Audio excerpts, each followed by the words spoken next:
Chapter 5 of Thomas Merton's Thoughts on Solitude. Laziness and cowardice are two of the greatest enemies of the spiritual life, and they are most dangerous of all when they mask as discretion. This illusion would not be so fatal if discretion itself were not one of the most important virtues of a spiritual man.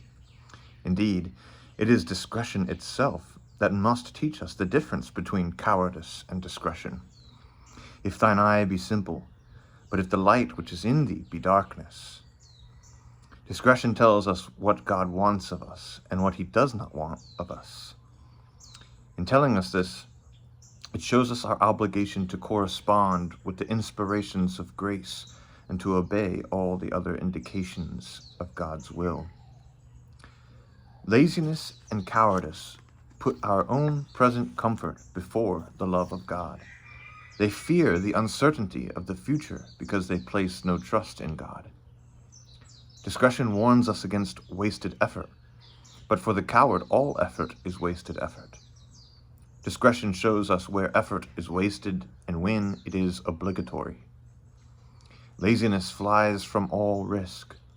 Discretion flies from useless risk, but urges us on to take the risks that faith and the grace of God demand of us.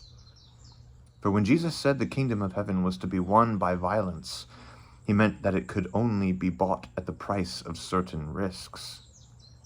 And sooner or later, if we follow Christ, we have to risk everything in order to gain everything. We have to gamble on the invisible and risk all that we can see and taste and feel. But we know the risk is worth it, because there is nothing more insecure than the transient world. For this world as we see it is passing away. Without courage, we can never attain to true simplicity. Cowardice keeps us double-minded, hesitating between the world and God. In this hesitation, there is no true faith. Faith remains an opinion. We are never certain, because we never quite give in to the authority of an invisible God. This hesitation is the death of hope. We never let go of those visible supports which, we well know, must one day surely fail us. And this hesitation makes true prayer impossible. It never quite dares to ask for anything, or if it asks, it is so uncertain of being heard that in the very act of asking, it surreptitiously seeks, by human prudence, to construct a makeshift answer.